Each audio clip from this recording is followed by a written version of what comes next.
बचाव आहे। मी इयत्ता 5वीत शिकते। जिल्हा परिषद शाळा टॅप्स कॉलनी माझी शाळा आहे।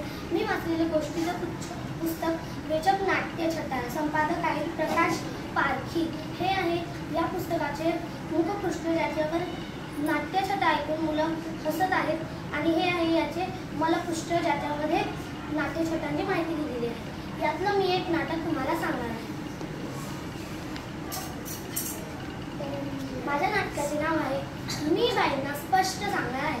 सांगितलं ना की मी दिवाळीच्या सुट्टीचा अभ्यास नाही केला म्हणून। वाशा असा वाचून माझ्याकडे का बघतोस?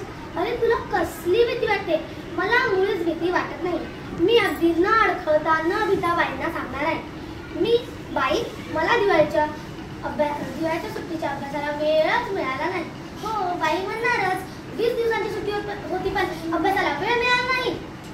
आता तू कसा मिळणार वेळ? आता तुम्हीच पहा ना, सुट्टी लागली असं म्हणून नाचण्या बागडण्यातच 4 दिवस निघून गेले। मग एक दिवशी मी आईला म्हणालो, आई वही दे ना घरच्या अभ्यासाला। तिला वेळच नव्हता। तिला भाजण्या भाजायच्या होत्या, पीठ दळून आणायचं होतं, तिला सवडच नव्हती आणि आम्हाला तरी कुठे आवड होती म्हणा। हळूहळू घराघरांतून चपलांचा खमंग वास येऊ लागला। आता कुठला अभ्यास हो? आईची मदत करायची होती ना। काय तू चकल्या केल्यास की तळल्यास?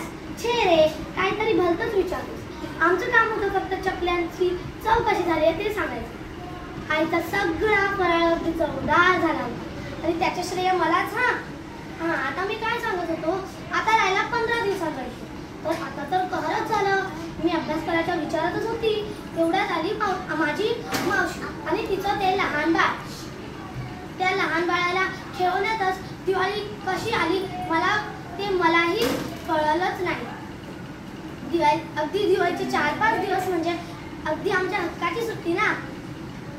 तर आता मी अभ्यास करायच्या विचारातच होतो। आता मात्र आईकडून 10 रुपये घेतले आणि तशीच पायात चप्पल अडकवून जशी दाराची कडी होतं तेवढ्यात दत्त म्हणून माझ्या समोर आमची साताराची आत्या हजर होती। तर आता कसला अभ्यास हो? आत्याची ती दत्ता आणि छकुली यांच्यासोबत पत्ते खेळण्यात, लपंडाव खेळण्यात सुट्टी कशी संपली ते मला सुद्धा कळालंच नाही। तर म्हणूनच मी बाईंना स्पष्ट सांगणार आहे, बाई मला अभ्यासाला मुळीच वेळ मिळाला नाही।